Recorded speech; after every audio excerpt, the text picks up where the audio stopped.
Ever pinched pennies all year for that one family vacation, only to feel the budget blues afterwards? If so, I was just like you. After 3 long vacationless years, I stumbled upon travel hacking and cracked the code to amazing vacations that I could actually afford. Welcome to Hacking Your Wanderlust. In this podcast, you will discover how opening credit cards strategically can save you thousands on travel. We're not just dreamers anymore. We're 2 adventurous moms turning dreams into reality. Join us as we spill all the travel hacking secrets. And contrary to popular belief, traveling on points and miles isn't reserved for the elite or those with overflowing bank accounts. It's for everyday people like you and me learning to turn routine expenses into free travel. Consider us your travel hacking guides. This is Hacking Your Wanderlust. Let the adventure begin.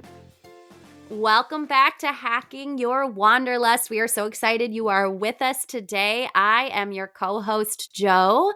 And I am your co-host, Mary Ellen. Jo, tell us what has been going on for you. Oh my goodness. Well, I am in the process of kind of revamping spring break. I know I mentioned it in the last episode that I was going to be booking Florida as my first companion pass trip.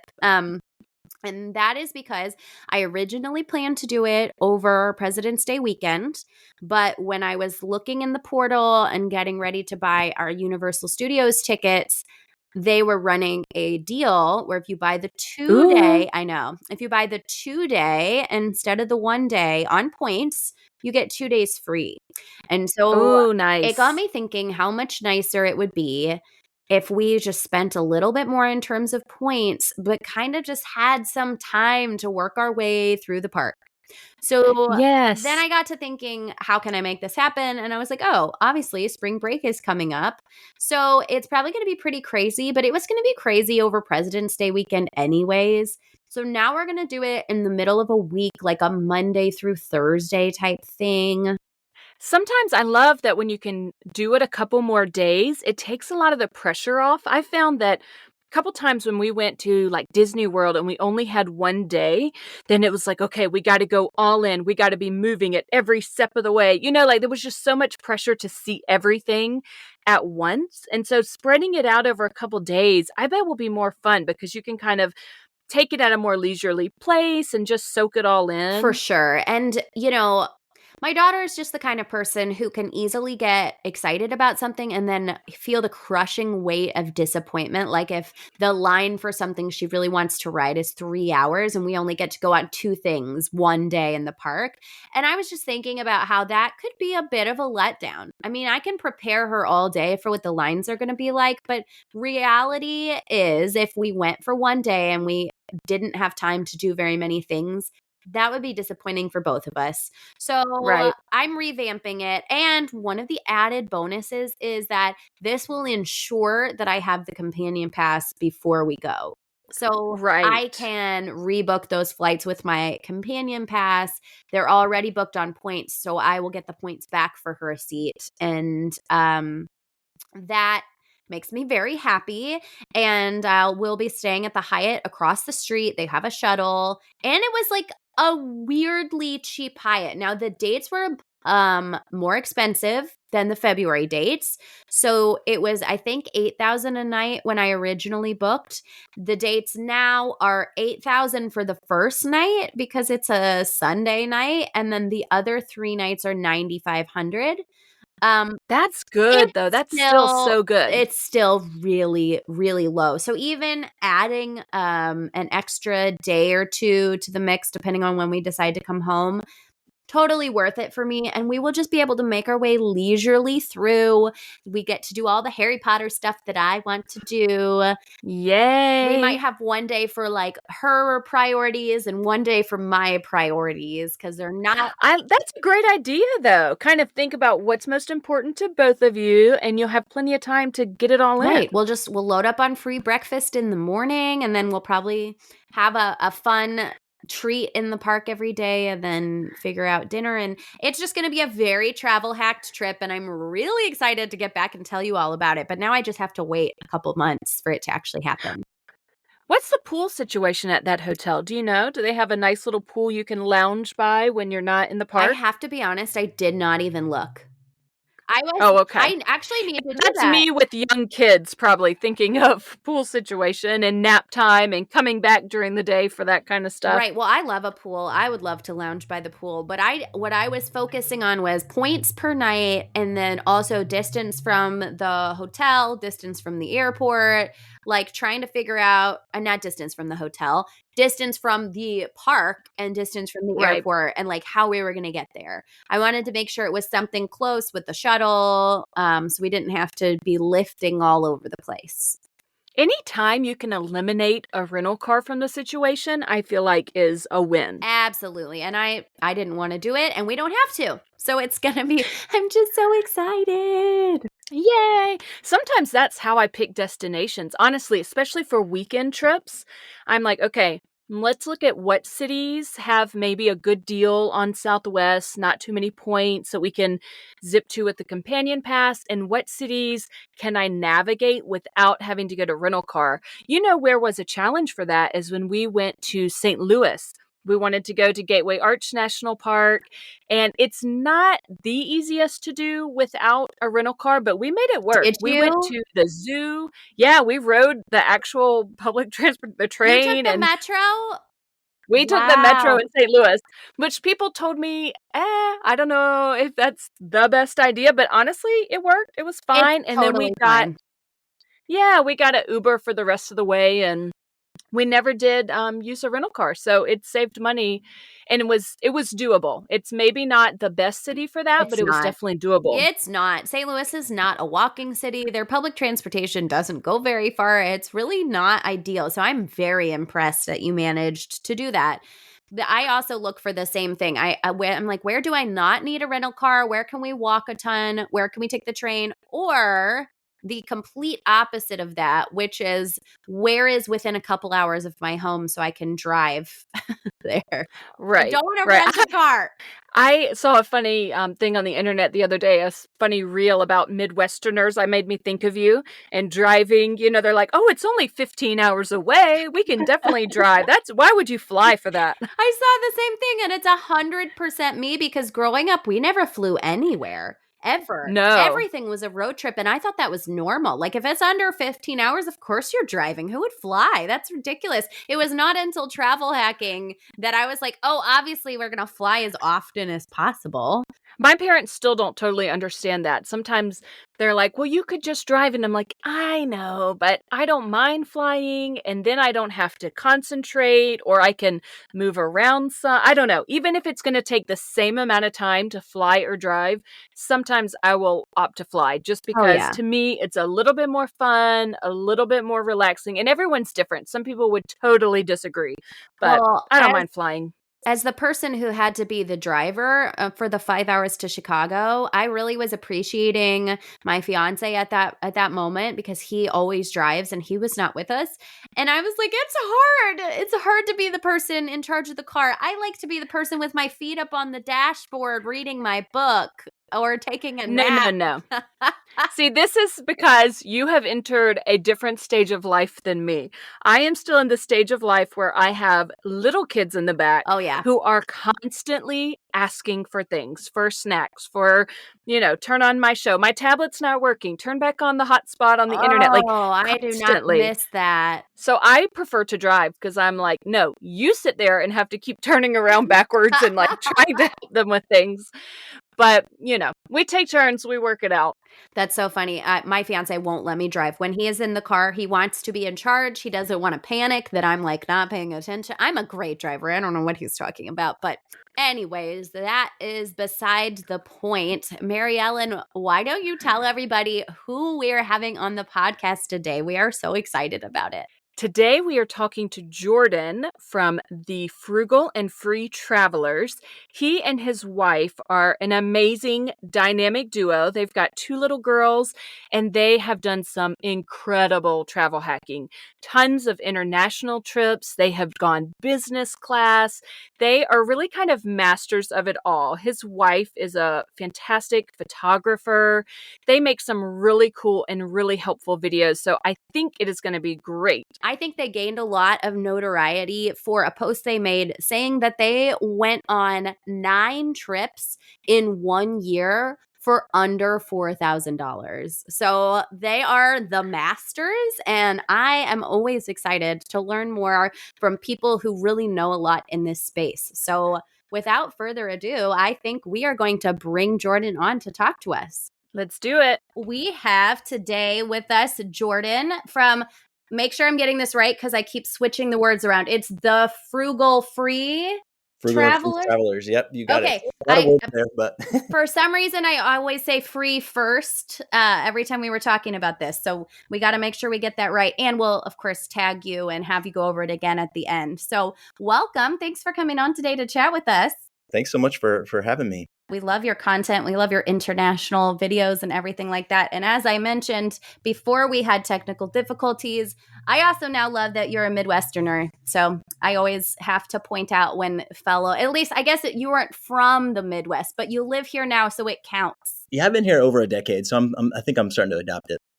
Yes. I think a decade is probably what it takes to be a true Midwesterner. You're fine. Well, we were hoping that you would give us a little bio. We're curious how you got into the world of travel and teaching people about travel hacking and all of that stuff. Just tell us about yourself. Yeah, thanks again for having me on. I think points and miles are some of my favorite things to talk about, but it's rare that I'm actually talking to others who are just as passionate about it as I am, usually, like with friends and family. I don't know if you've ever seen that show, It's Always Sunny in Philadelphia. Yes. Like a conspiracy theory guy, like that's always what I feel like they just want me to shut up about it. But yeah, so I've been married to my wife, Courtney, for 12 years, and we have 2 amazing daughters. Lyndon is 8, Merritt is 5. And yeah, we live in the Indianapolis area where I have a day job that is in nonprofit world. And so I can assure you we are firmly entrenched in the middle of the middle class. Right. So we got into the points and miles world kind of out of necessity and kind of desperation of like our love for travel was too strong to be supported by like our income in and of itself. Right.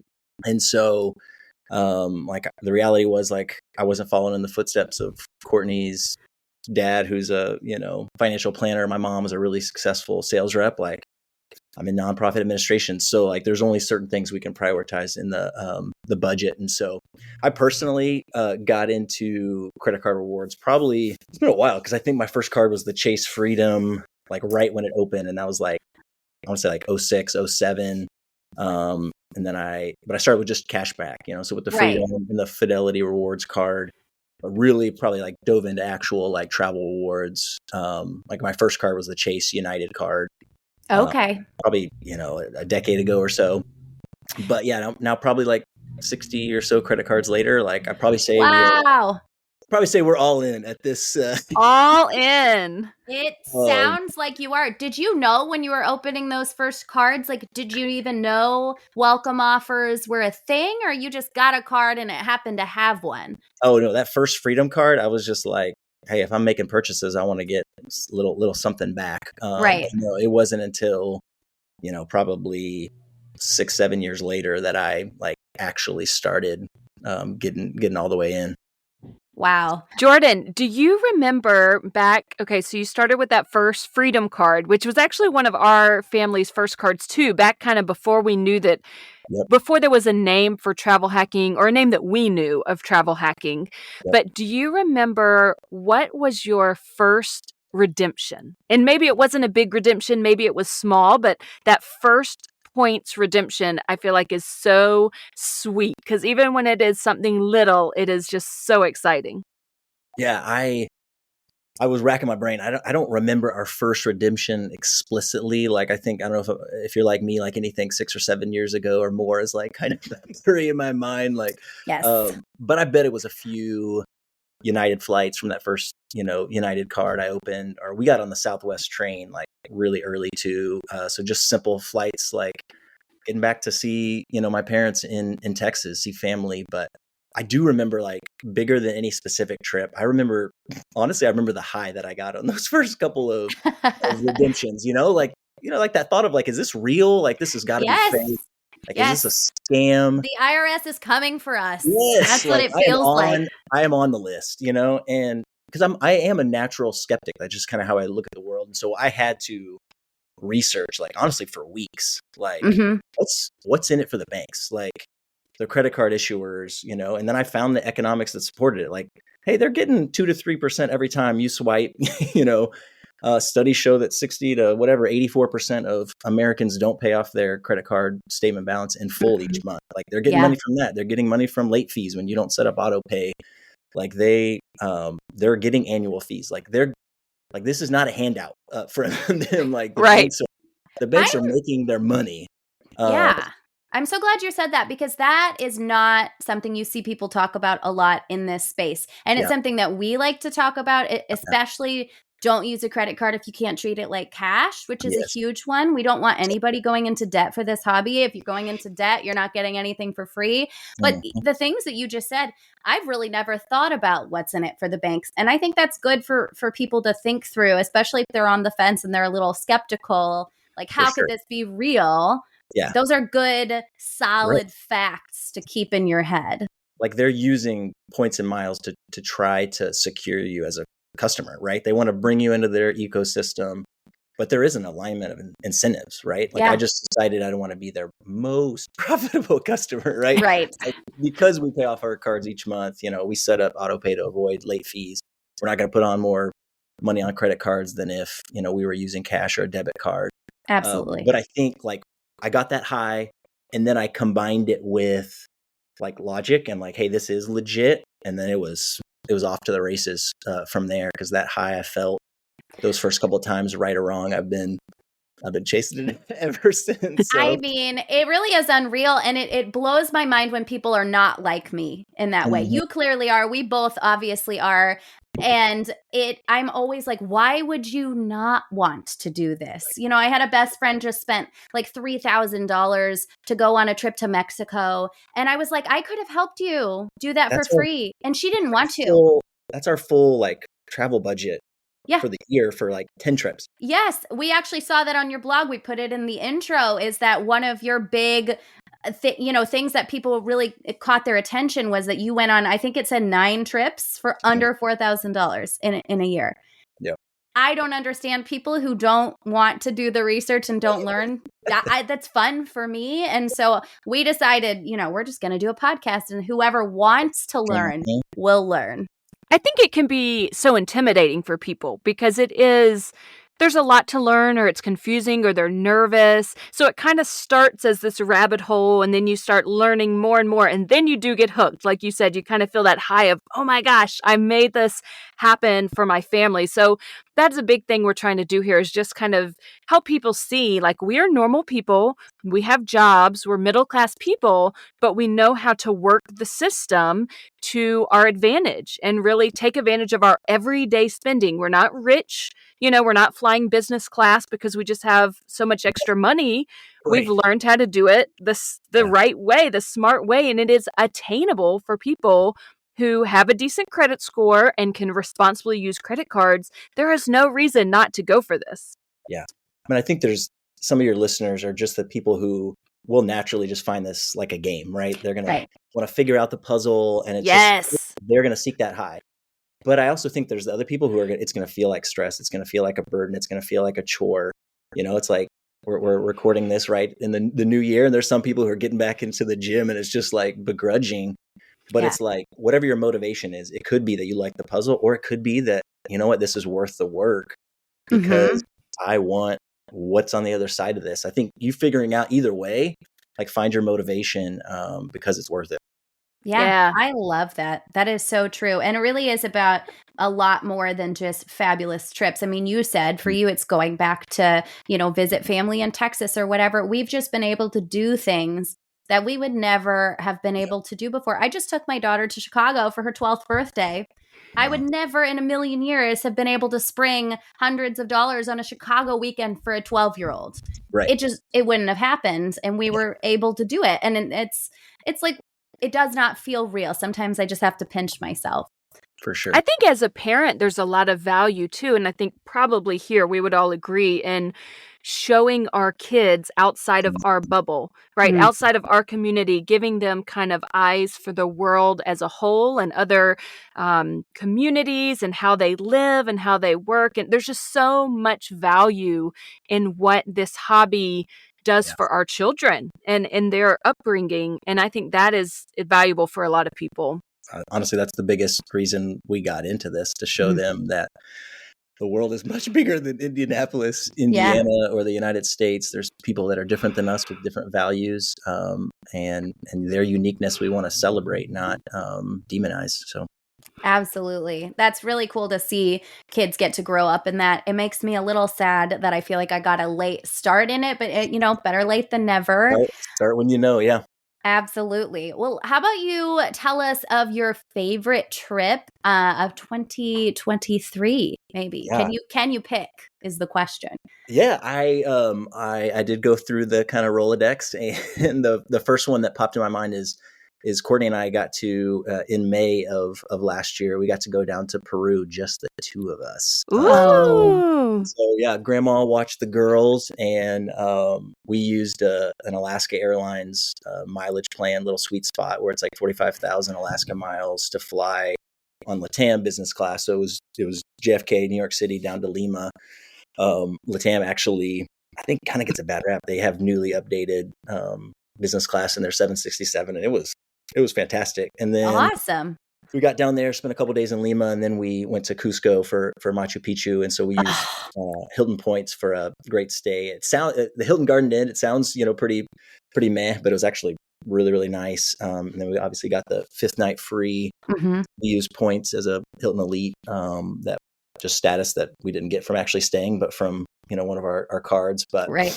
But I think the biggest thing for me about points and miles is because there is a reason Frugal is one of our, we are pretty cheap, Yeah. partly out of necessity, but also just kind of out of our nature. And so since all of our flights and lodging were covered on points, even for a frugal guy like me, it does make you feel better about splurging on things like, hey, let's not just walk around Machu Picchu and ooh, some old rocks. Great. No, let's hire a private guide, and then let's do an ATV tour across the Peruvian countryside. That's not something I'm going to just throw out money for unless we've already had everything else covered with points and miles. And it's we can Absolutely. splurge on these things. So it was a magical trip for sure. Yeah, I think that's the cool thing about the whole game. Gets you so budget conscious, and it allows you to kind of plan your line items accordingly, and then it gives you the space for splurges. We saw Hamilton in Chicago. We would not normally be dropping $100 a ticket on a theater show for the back row. For sure. But you can do it because of this game. And I think it helps people with their future financially as well. It just gives you a big picture and puts you in the right headspace to plan the life that you want. I think it's easy in our 30s or 20s or whatever to not look ahead and to just be one day at a time. But this gives you that shift. And when you catch the travel bug and you're like, oh, I want to do this forever, it helps you get smarter in all areas. And I think it's really exciting. And I nerd out on it a little bit. Ditto, for sure. What about your favorite trip with your kids this past year? So that was really special. I love that you guys made time and were able to spend time together as a couple, because I think that's so important in relationships. But what about with the kiddos?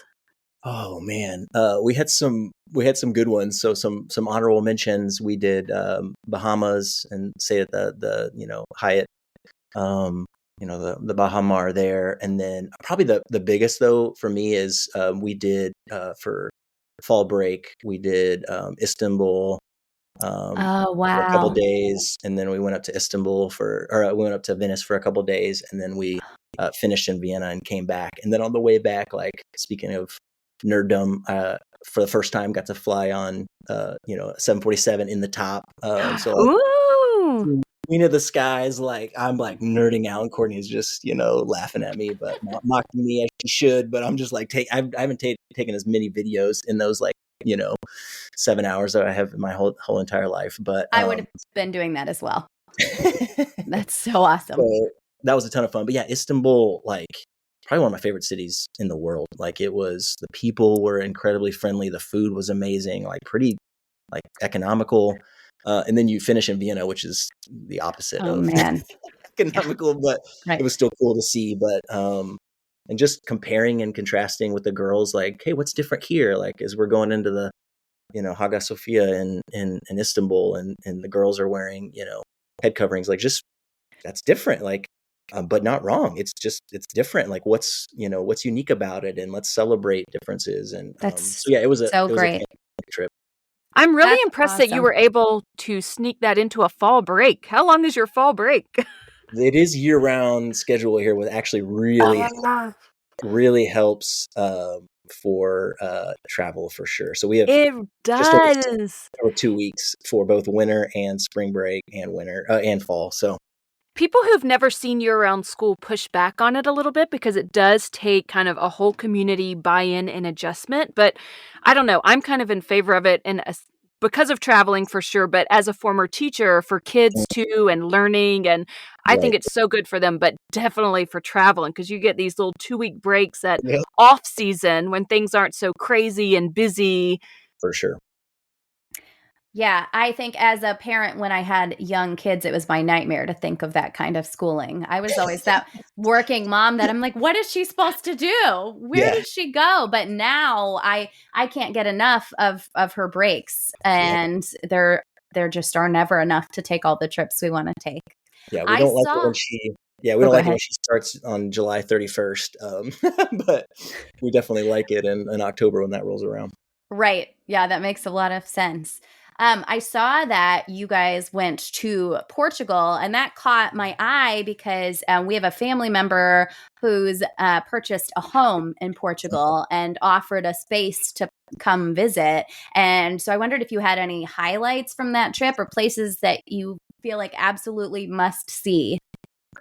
Well, as you say that, it means that I had a complete brain freeze. So that means that Istanbul was spring break and Portugal was fall break. So I was like, that doesn't sound right, but I'm just going to go with it. But no one would have ever known. But until you asked the follow-up, so you caught me in my lie. But no, so we loved Portugal, especially we got to go to Madeira. So the island just the northern coast of Africa there. Like, I mean, they call it the Hawaii of Europe. But it's not, because it's like a third of the price. Right. Traveling to Hawaii, and then from the East Coast where we're coming from, like it's about the same length of flight too. So I'm gonna call it. Ooh, it's a hot take, but I'm gonna call it the better Hawaii. Wow. I've been pricing Hawaii, and it's true. It costs more to get to Hawaii from the East Coast than it does to go to Europe. It's kind of blowing my mind. And honestly, my family has never been to Hawaii, so they really want to go. So we're going. But it's kind of killing me, because I know that we could get to Europe cheaper, and it's driving me crazy. Yeah, I mean, I would just blindfold them, and then the whole way, and then get off in Madeira, and they'll think it's one of the Hawaiian islands. I can promise you that. Wow! But it was phenomenal. Like it was off season. It was October, but we got an Airbnb for, I mean, a beautiful, right on the water. 3 bedrooms for like $200 a night. Like it was just that's awesome. And we may or may not have split it with our, in-laws too. So. Yes. I always tell people to bring a buddy for the Airbnb. Yeah. Travel together. Split it up. It was fun. Yes. No, but I mean, because this is probably the craziest thing we've ever done with our kids is we did the highest, like the highest peak in Madeira. It's a hike that's like 9 miles, but it's also like up and down, huge elevations. And we're like, we'll just go as far as we feel, and then we'll turn back around. It's kind of like go out and then back. And then we just kept getting close enough that we were like, I think we can do it. I think we can do it. And then we get to it and we're like, so we're 4.5 miles in and we're just absolutely exhausted. And we're like, we have to go back. We have to turn around. We got to do this all over again. And we were like, I don't know if we can make it, but the girls did amazing. And we're so proud of them. But yeah, that the hiking combined with then you go to the beach and it was abnormally warm. It was like mid 80s. So highly recommend Madeira. Lisbon, yeah, we liked Lisbon. I think there's other kind of European capitals that we would probably recommend over it. Okay. I love the food. And then we spent one day in Porto, but it was like drenching rain. So I don't have a great report on that yet. But right. We love the waterfront there. But I think Portugal is amazing. I definitely recommend. Did you take trains? How'd you get around once you were there? Yeah, when we were in Lisbon, we just did Ubers or walk. Okay. And then we flew obviously to Madeira, and then we rented a car there. Just it's pretty hard to get around if you don't have that. Right. And then Porto, we just use public transportation. Cool. Do you remember what your flight redemptions were like getting there? Yeah, that was another sweet spot that we love to kind of shoot from the rooftops because I think everybody thinks it's like an Avianca IT glitch. Yeah. So Avianca, the Colombian airline that obviously Star Alliance. And so you can use Avianca to fly with United or Air Canada or whatever, but we use them to fly with TAP Portugal. So from JFK to Lisbon, it's 34,000 points in business class. Yeah. Like all the time. But then on the way back, it's over 60. So like everybody just assumes it's an IT glitch that they're going to figure out and then set to the same, there and back. That was like, I don't know, like 2 or 3 years ago, and they still haven't caught it or they're fine with it. But so we booked that, and we booked it during a 20-30% transfer bonus. Awesome. So it was like 29,000 points each in business class. I mean, it wasn't the like best, business class. But I've heard that about TAP Portugal. But you're still lying down. Yeah. It's better than the bent knees. Yeah, you're doing fine. Yeah.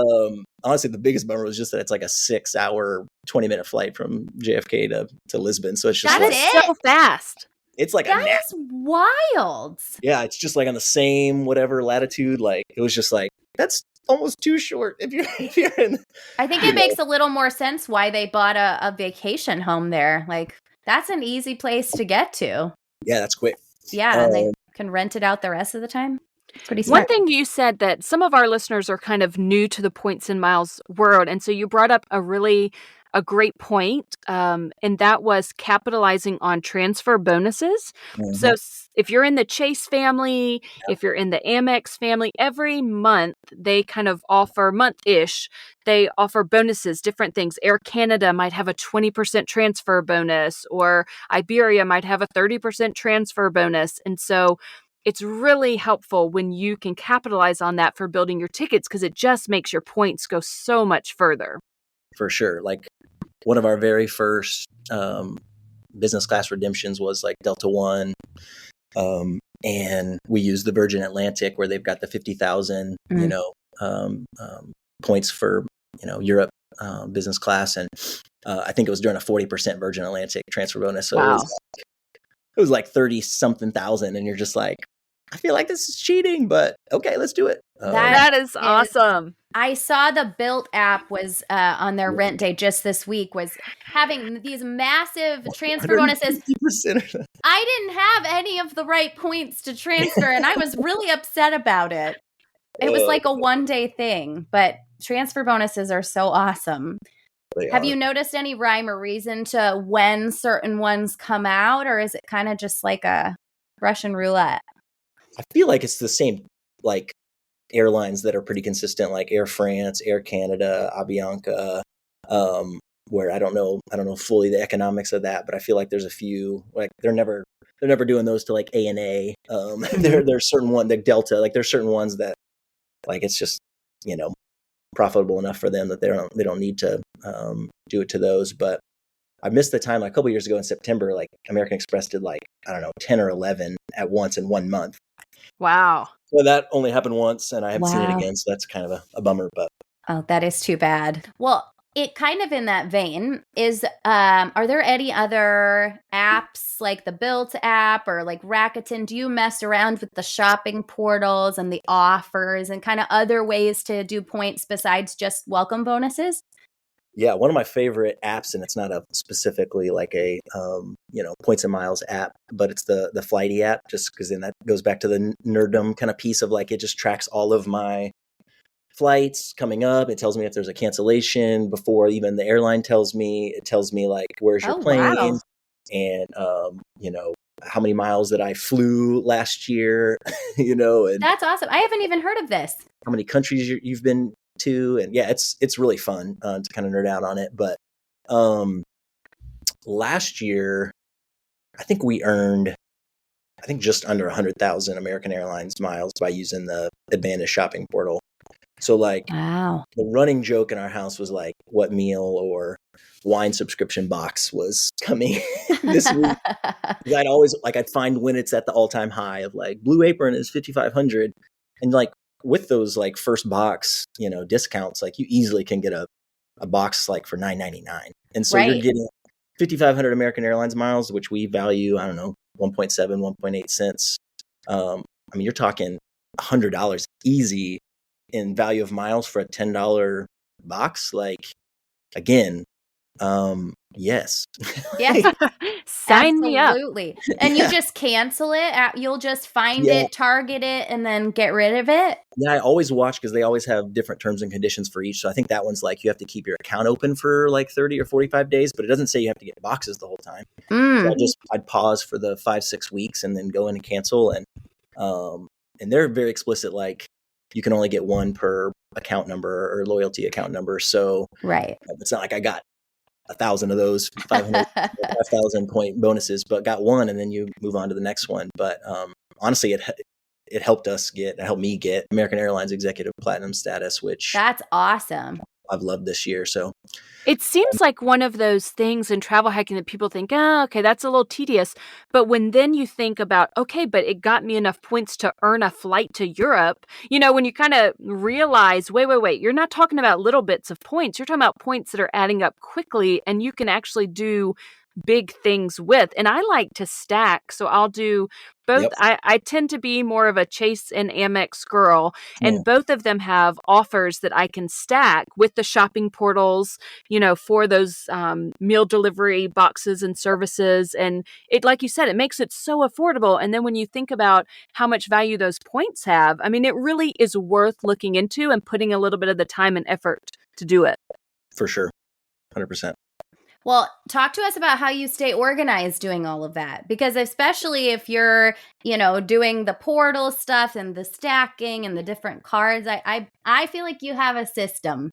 Yeah. Well, and I think I've had long answers probably up to this point, but I think you'll get a really short one on this because after 10 years, you just kind of like figure out your process to make sure you stay organized. But we use the Travel Freely app to track 524 status, like, when we open up cards or when our minimum spend for sign up bonuses is due, things like that.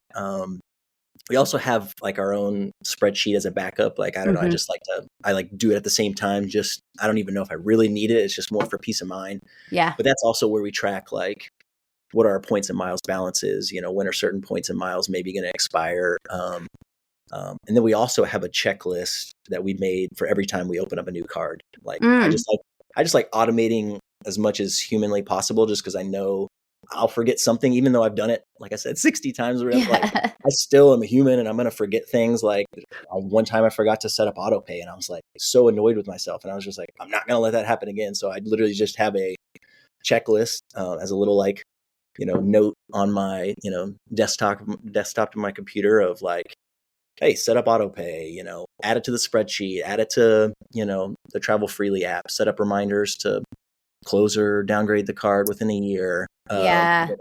Set up, schedules for if there's any credits on the card. So it just has all of those little check boxes and I just do them and I'm done. Yeah, that's really smart.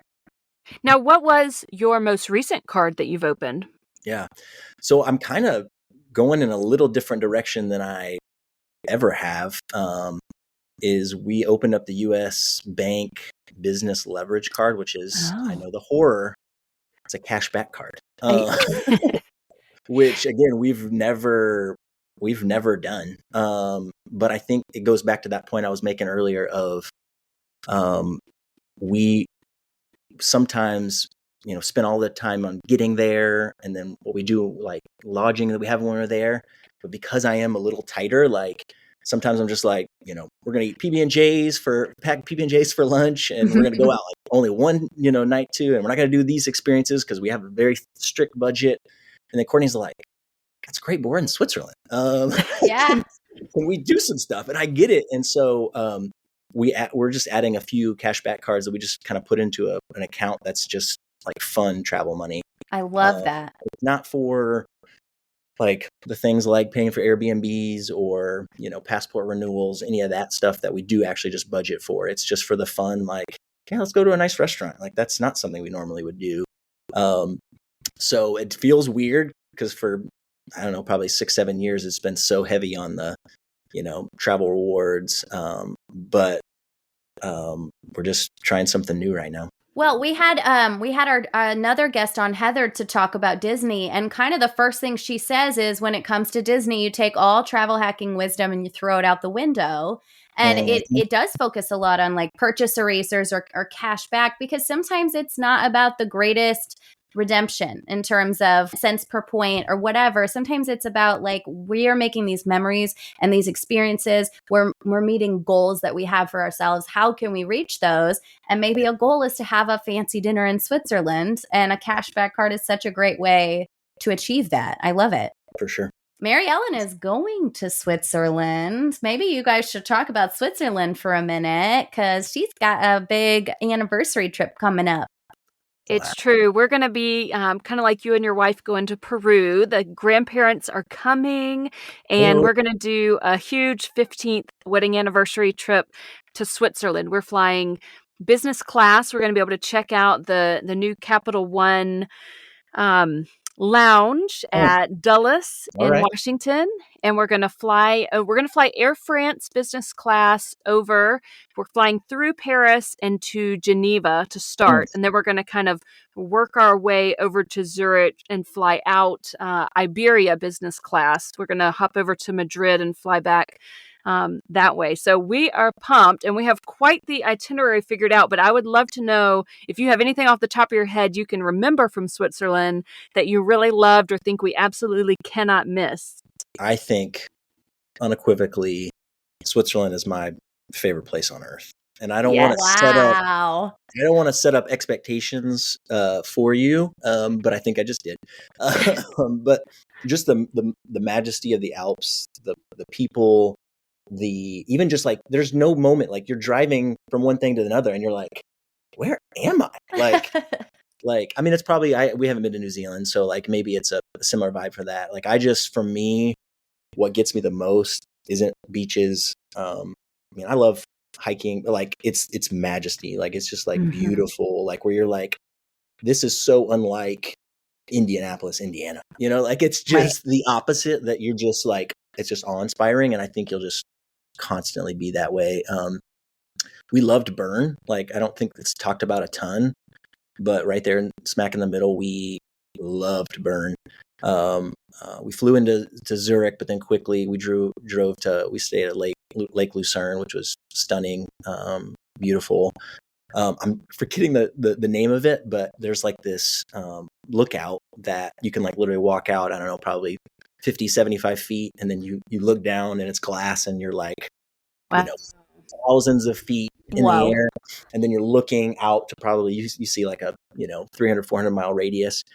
The bummer is like, it was completely cloudy that day. Oh no. We did it. So we couldn't even literally see 2 feet below us, but we did that, kind of funny Instagram, like versus reality video. Yes.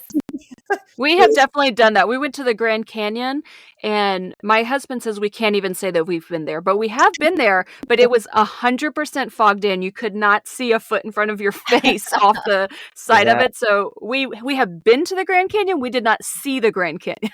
That was exactly our experience. But if you go on a nice day, I would highly recommend it. Yeah, it's definitely been my one dream location my whole life, and I feel like we have a friend who lives there. Actually, he's a teacher. He's from the US, but he moved to Switzerland out of college and has been teaching there ever since. And I remember when we first got married, he said, "Come visit me." And I was like, "Yes, I want to." My husband was in grad school. I was a teacher. We did not know about travel hacking, and it just did not seem like a reality, but it has always been that place that I wanted to go the most. And we always kept saying one day, one day. And I was like, no, we've been married. This is going to be 15 years. We Wow. are doing this. We're making this happen. So I am super pumped for it. Wow. Congrats.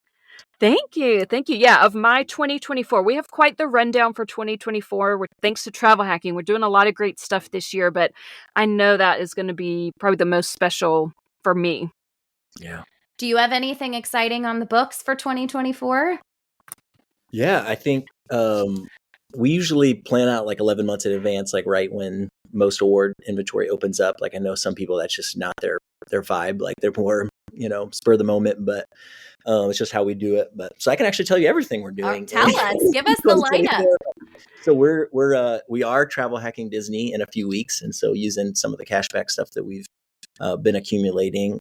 But then Courtney and I are doing a Hilton all-inclusive in Mexico with some friends in early February. And then we're going to Chile, Patagonia in April. That's going to be cool. And then Turks and Caicos in the fall. But the big one is we're going to do a safari in the Masai Mara of Kenya in June. Yes. So, I've heard that safaris are notoriously difficult to travel hack. So did you find a way? It's gotten easier, I think, right? There's a Marriott that has opened up recently, but availability for 2 kids is not great. But well, the thing, like I'm heading over to Nairobi for the last of 5 trips. Like I've taken to Kenya over the last 18 months for work, and then so Courtney's going to be killer brave and is going to meet me over there with the 2 girls about a week later. Wow. And again, the horror, I tried my hardest, but I couldn't find them business class. So I'm sending them in economy for 2 8-hour flights. But like I've heard others talk about, like you can usually have 2 out of 3 things when it comes to award availability. Like you can have price, destination, or dates, but rarely you can have all 3. And like I always am looking at, I don't have a specific destination in mind. I'm just like, where does the deal lead me? And like, I can be kind of loose on dates because we're in 2-week windows for breaks. But here I had specific dates and a specific destination in mind. And so the availability just wasn't there. And so we did use Flying Blue Miles to get them over there in economy. And then we're going to fly Brussels Air in business class on the way back. But, well, that'll be nice. But yeah, I think that's honestly one of the big reasons we're doing cash back is like once we get there, like the safari probably won't be able to be used with points. And, the flight from Nairobi to the Masai Mara is probably not going to be on Kenya Airways or, and so we're just trying to bulk up a lot so we can, throw them down over there. So. Oh my God. Can I tell you, I have done that. I have gone to Kenya and I didn't know that. Fun fact, I've been to a safari in Masai Mara. I've done that flight that you just talked about, the little hop over and you feel like you are literally like you're in this tiny plane and you land on this dirt strip in the middle of 100%. the safari. It is How many years insane. ago was that? Oh, wow. It's been gosh, I can't even, over 15 years. I wasn't married. I did take my husband back to Kenya. So I went to Kenya originally the first time in college on a mission trip, and made a lot of great contacts in Kenya, really fell in love with the country of Kenya, Nairobi. And so when I got married a couple years later, I wanted to take my husband. So we went, the 2 of us, and we went to visit the same people that I met on my original trip. But we did not go with a group that time for the mission trip. But I didn't take him over to Masai Mara, so he didn't get to do the safari. We did kind of stay in Nairobi. They have a little mini safari. Oh yeah. Yeah, he got to do that. But it's funny, too, that you bring it up because I literally told my husband yesterday, I think the next big trip that I want to plan is, I don't know about Kenya, maybe South Africa. I have some friends that just did a safari near Cape Town. And so there's a nice direct flight to Cape Town that I've been eyeing. So I don't know. That might be on my radar. You're encouraging me. I'm taking this as a sign that I need to go back to Africa. Do it. I say Switzerland's my favorite, but Nairobi, I mean, Kenya is honestly a close second. Yeah, the people, I just fell in love with everything about Kenya and Nairobi. So I still am in communication with some folks there and love the things that they're doing and just love who they are as people. So hopefully one day I will take my kids there too. You're inspiring me. Oh, you will. You will. You can do anything now. That's the magic of travel hacking. I think safaris for me always seem like the people I work for tend to always be like very millionaire class, go to all the continents, go to safaris. And I was always like, well, that's those people. I never, ever felt like it was attainable. And now it is. And that's so magical to me. I did have one more question about cards. I would love to know if you feel like you have a favorite card. I know there's 60 of them to choose from. Well, they're not all active just over the course of 10 years. I don't want people to think I'm, too insane. But it might be cliche, but I love our Capital One Venture X, like $300 travel credit, $100 basically, with the 10,000 anniversary points, like you're at the annual fee from day one. And then plus like the priority pass where it's free, additional card holders. And so like our whole family can get into lounges with that. It's a no brainer for us. That's what got it for me was the additional lounge access for the family, because we had lounge access. My husband did with Amex Platinum, but we couldn't get our entire family in. And so that's what really hooked me for the Venture X. For sure. Well, I don't have that card yet, guys, but we just did an episode about it, and it keeps just getting pushed on me. I was focusing on the inks for a while, but I don't know. I'm sure you've heard by now that's going away, that elevated offer. I did. January 18th, right? Yes, and I am mourning that because I was planning on getting a few more before that went away, and now it's too late for me because I just gotta. We did our 4th or 5th today. I can't even remember, but I only got 2.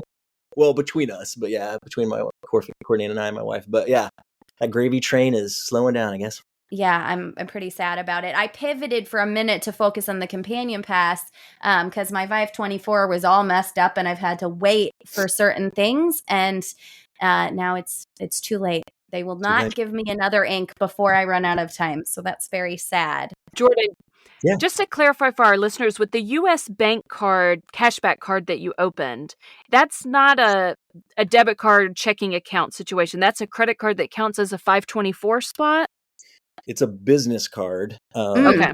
And so it doesn't. I know there's a few like what is it, Discover or some of the Capital One cards that business cards that do count to 524 status, but this is not one of those. So that's not one you hear a lot of people talking about, but it sounds like an interesting one. You said 600 is the cashback amount on that? 750. Oh, 750. I don't know where I heard 600. 750, and it's the first year of the card is the annual fees waived. That's awesome. What's the minimum spend requirement? It is $7,500 over 4 months, though. So okay, that's doable. That's doable. Yeah, I mean that's still about $2,000 a month. I think is pretty doable for an average family. So, yeah, for sure. All right, that's what I'm going to have to do some research on. Well, if you were starting all the way over at the beginning of this entire travel hacking hobby, what is one thing you know now that you wish somebody had told you when you were getting started? Pretend like our listeners know nothing. Give us your best. If you don't mind, I'm going to give 2 because the first one I just feel like anytime I get a chance to say it, like I feel like I have to, is like get your financial house in order first. Like I know we've already talked about it, but I just like I have to say it over and over again. Oh, like, preach. We love that here. Yeah, points and miles is secondary to like growing your net worth and moving towards financial independence and investing for retirement. Like for me, like yes, points and miles is more flashy, but like the thing that sustains you, that foundation is, your personal finance. And so I think biggest would just be like do the travel that you actually enjoy. Like don't chase somebody else's dreams. Like if you don't want to go, it's kind of cliche, but if you don't want to go to the Maldives, then don't. Like if you like hiking Zion and Arches, like do it. We used points to stay at a Hilton just a couple miles out of Zion and loved it. Like points are versatile. They don't have to just be used for extravagant, beach vacation. And then go at your own pace of like, you don't have to open up 60 cards in 10 years. Don't compare yourself to the person next door or the, account you follow on Instagram. So absolutely. I want to highlight, I've heard you say multiple times throughout this episode, Hilton. You seem to be a Hilton guy. And tell me more about where you like to transfer your points to Hilton, because we talk so much about Hyatt, right? That's the most popular one. But it seems like you found some good value with Hilton. So tell me a little bit more about that. Oh, I definitely like Hyatt for sure. But I've never transferred points to Hilton. Just it's never like with American Express. Even when it's at the like transfer bonus of 3 Hilton points per American Express point. It's still the economics just hasn't worked out. So we just literally between Courtney and myself, and even every once in a while, I can convince my dad to get in on it. Like we've just opened up every single Hilton card that is available to us. Like for 4 years, I was way over 524, and so I was like, okay, and we just rode that train, and so I tend to love Hiltons, and the redemptions are crazy amount of points, but then it's just so easy to earn them as well. It kind of evens out. So okay. Yeah. I think that's really great for our listeners too, because especially those starting out, you might want to start with some of the cards that have the transferable point currencies. Correct. But then eventually you do get into getting cards for individual hotel chains. Like I just recently got a Hyatt card. You can get the Hilton cards, the IHG cards, and a lot of those reward programs do things like you mentioned earlier, Jordan, where you can get maybe your 4th night free on award stays. So you pay with the points that you earn from opening their hotel credit card. Then you book 3 nights on points, and then you get a 4th night free. So I think those can be very valuable things to do as well. Yeah, for sure. Don't hear me say like start with those cards. Those are definitely like 201, 301 when you've kind of exhausted a lot of the transferable point currencies. That's a great point. Well, thank you so much for joining us. I feel like we have covered I know. I almost feel like we might need to have a part 2, because I don't feel like we even grazed the surface of, all the things that you have to offer. You have so much knowledge in this space, and we're so grateful for you to come and share it with us. And we were hoping that you might give us another account that you like to follow in the travel hacking or travel world that you feel like our listeners could really benefit from following as well. Well, both of you, obviously, you're great hosts, and you send out great content. But I have a feeling if they're listening to this, they probably already are. But it's not explicitly travel hacking, but we love the Mom Trotter. Like, she's just an amazing follower. She's funny, spunky, lives with her family in like a traveling RV. Hits some travel hacking stuff from time to time, but I probably specifically travel hacking. We do love our family passport. Like she's clear, very accessible for beginners. And just seems like, honestly, just a legitimately kind person, which I appreciate. Yes, we love legitimately kind people here. This is their space. Well, we're going to link both of those in the show notes. And also, will you tell everybody where they can find you? Yeah, sorry, it's so many letters. So get your hands ready. But it's the Frugal and Free Travelers.